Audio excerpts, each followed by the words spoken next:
I want to say a little bit about the year of mercy. Would be remiss not to mention the year of mercy because the church has given us a special gift. And it's interesting, like in Lent is a grace time of conversion.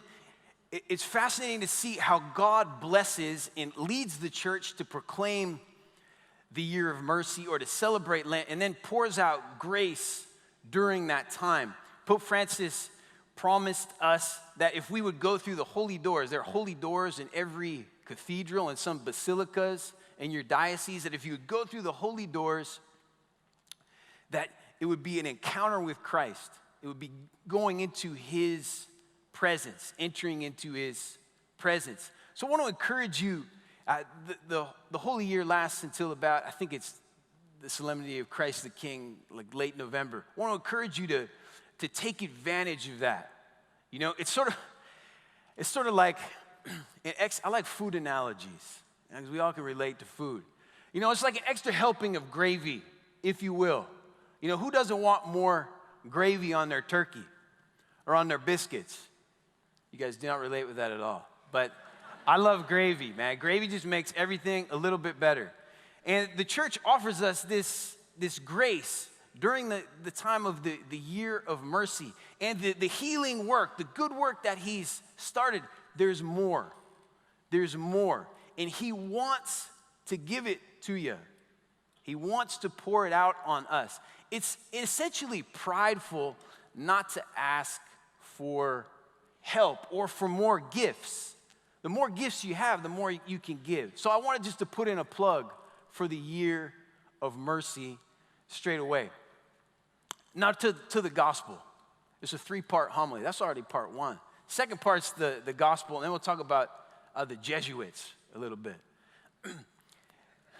The priests saw a laugh. I mentioned the Jesuits. It'll be good, fellas. A little bit about the Gospels. To break this down, it's interesting. A guy comes to Jesus, and he wants him to handle some financial concerns that he has with his life, settle this dispute between me and my brother. And Jesus says, he's like, no, I'm not doing that. No. He has a focus. He knows what he's about. And then he tells this story about a person who stores up stuff for himself, but isn't rich in the things that matters to God. And 2 problems that Jesus tries to get across using this example. One is that this man, he didn't look outside of himself. My treasure, my barn, the stuff that I've received, I will enjoy it. He's focused on the I. Bishop Robert Barron, follow him. He's got a great website, wordonfire.org. A lot of really fantastic videos. If you want to have any questions about faith that you need answered, wordonfire.org is a fantastic site.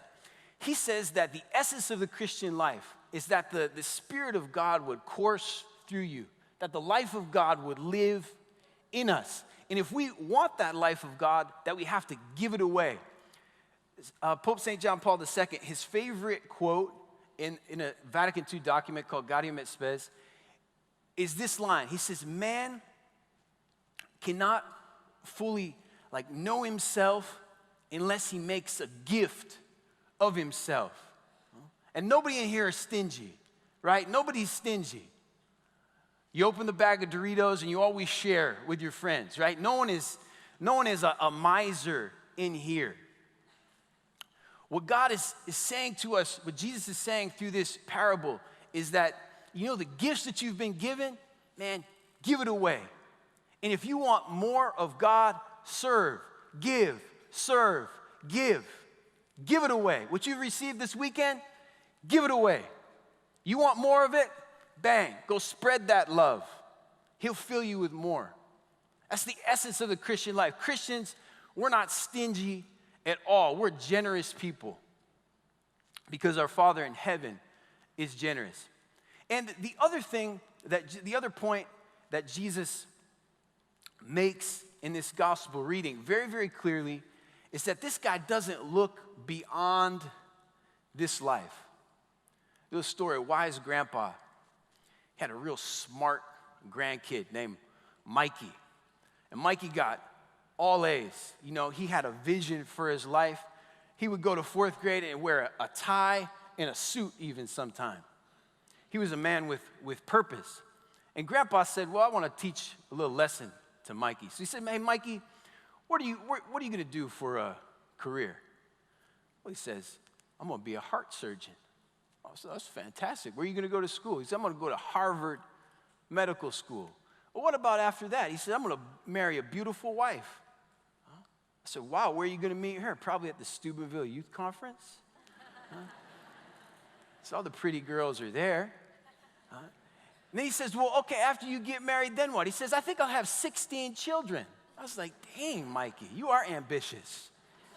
And after the 16 children, then what? He said, well, you know, I'll probably be a multimillionaire because while I'll only make about $250,000 a year, I will invest it very, very wisely, and my wealth is going to double and triple. I said, man, Mikey, that's great. And then what? What are you going to do with that money? He says, man, I'm going to get a house down in Florida, I think Fort Lauderdale, and I'll probably have a big house. I'll invite all my friends over to the house. He says, and then what, Mikey? They said, then I'll probably be old. I'll be a grandfather. Since I have 16 kids, I'll probably have 56 grandkids.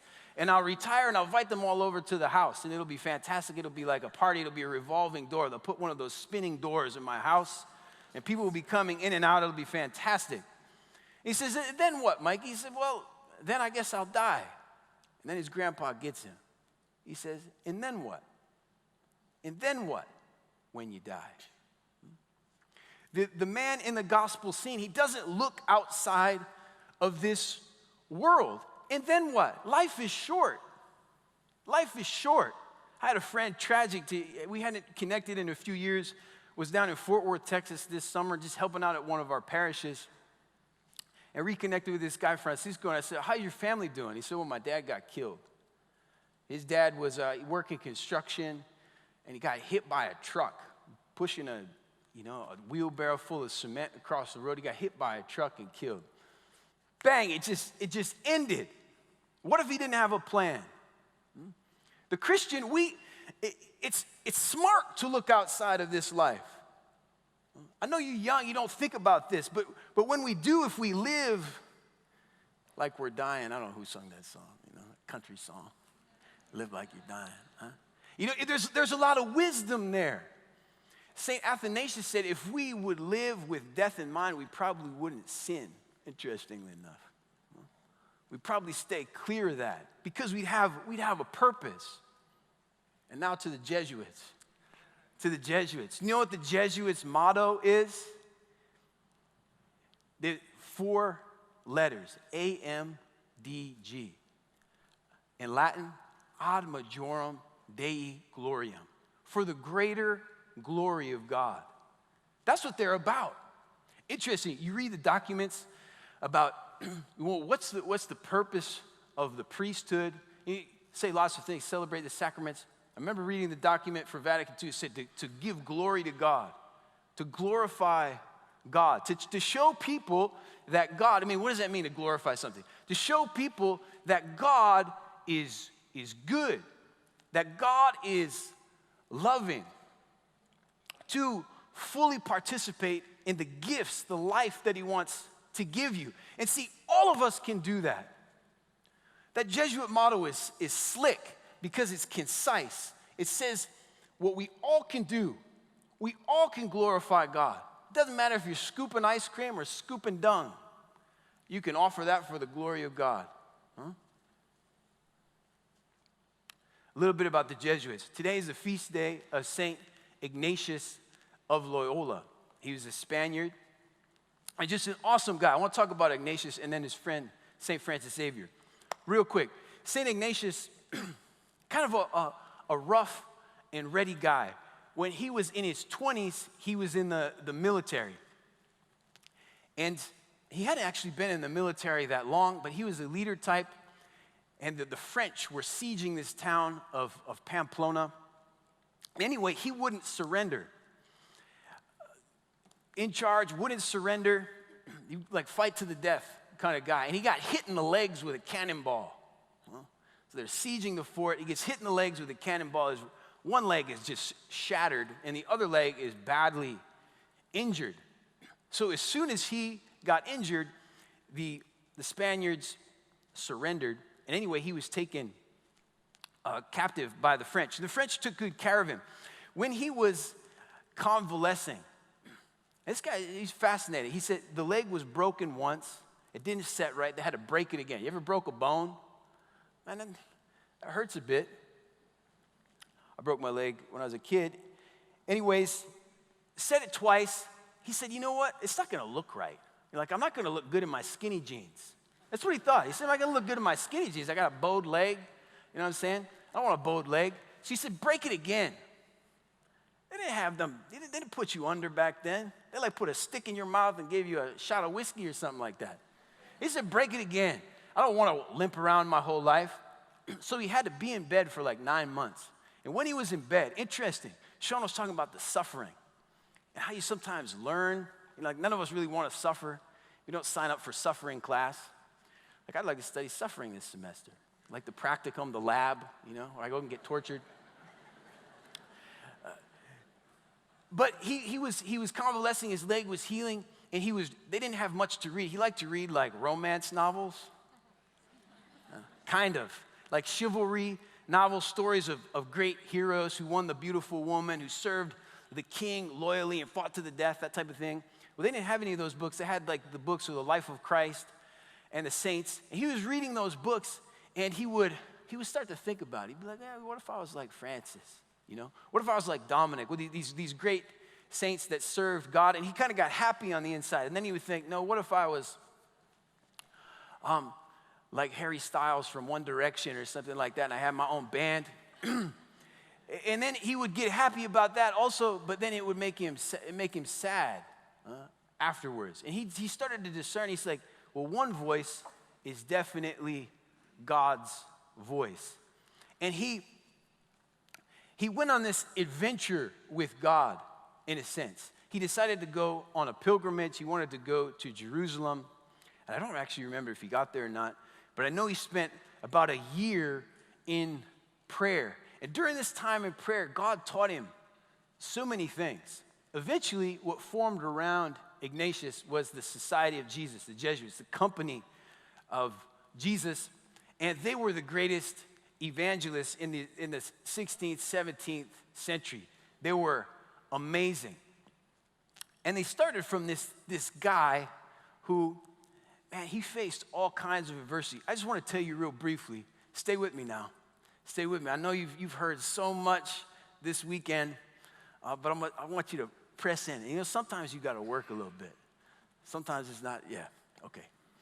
So work at it a little bit. Some of the obstacles that he faced, he had this method of prayer called the spiritual exercises, and some guys were gathering around him to learn the spiritual exercise. He would kind of take you through the life of Christ. It was transforming hearts. But certain priests didn't want him teaching this because he wasn't qualified in their diocese. So he got shut down a couple times. One time he spent 3 weeks in prison while his work was analyzed. And he's like, you know what, God's calling me to do this, so I'm just going to move on. He stayed with it. He said, I'm going to move on. And he ended up at the University of Paris. And there guys gathered around him. And eventually, he ends up in Rome. And the order is approved by the church. But everyone who does these spiritual exercises just feels a transformation. But things just didn't go smooth for Ignatius. Another one of his earliest followers is a man named Francis Xavier. Francis Xavier, interesting, intellectual guy. Was studying at the University of Paris and had a job teaching. He's a philosopher, heady guy. And he thought that he would live a life of being a teacher and a scholar, and that was that. He roomed with a guy who's also a saint, Peter Faber, who knew Ignatius of Loyola and was influenced by him. And Xavier resisted Ignatius. He didn't want nothing to do with him for some years. But eventually, he did the spiritual exercises, and he was like, oh, man. It's like, I got to join you guys. And he did. Ignatius said, you know what, you're going to be an awesome scholar. The Jesuits to this day, very, very educated. You know, they have 28 colleges in the United States, Marquette University, Creighton University. I'm trying to think around here. Those are a couple. And so Ignatius had these plans, but what ended up happening was kind of a fluke. The king of Portugal asked for missionaries to go to India. And there were only 2 guys that they could send. And it wasn't Xavier, but one of them got sick right before the boat was going to leave. So Ignatius reluctantly sends this philosopher. So what can some sort of nerdy guy do in India, right? You know, what good is he going to do? Why don't we send somebody a little bit closer to the earth? You know, he's up in the philosophical realms. Well, he's chosen to go, and he didn't know it, but he had all these gifts to be this missionary. And he's known as probably the second greatest missionary next to St. Paul. If you go to there's a church in Rome that has his arm that's like baptized thousands of people. You can see his arm. It might be weird. We do stuff like that in the Catholic Church. Maybe someday your arm will be in a museum somewhere, your fingers or something like that, you know? Who knows? Okay, why am I telling you all that? I don't really know, except for that these guys were absolutely amazing. And as we go from here, like we don't know we don't know what's going to happen. I have no idea what's going to happen. But we know one thing, that God has called you forward. He's called you. He's called you to be his, and he's called you to service. He's given you a perspective that's not always going to be met with welcome arms, but he's given you this vision to live for the greater glory of God. If we can do that, then we've taken what we need to have taken from this weekend. Amen?